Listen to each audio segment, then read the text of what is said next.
Assalamualaikum warahmatullahi wabarakatuh. Madayaw ug maayong adlaw kaninyong tanan. Magandang araw at maligayang Pasko sa inyong lahat.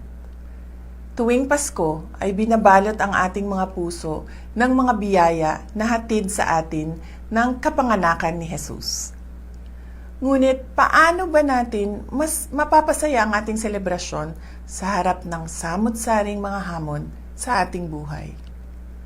Mga kababayan, magiging mas makabuluhan ang Pasko kung ibabahagi natin ang mga biyaya ng Diyos sa ating kapwa, lalo na sa mga nahihirapan sa buhay, mga may karamdaman, mga ulila at walang tahanan, mga biktima ng sakuna at karahasan, at mga sektor na dumaranas ng kapabayaan.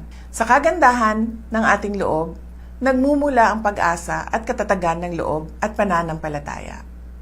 At ito ang gagabay at magpapalakas sa atin bilang mga individual, bilang mga pamilya, at bilang isang bansa.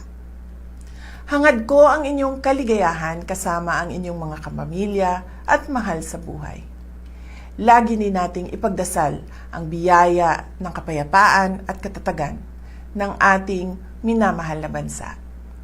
Tandaan po natin na ang pusong nagpapasalamat ay mapagbigay, mapagmahal, mapagpatawad.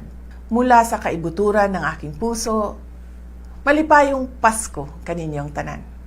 Mahalin natin ang Pilipinas para sa Diyos sa bayan at sa bawat pamilyang Pilipino. Syukran.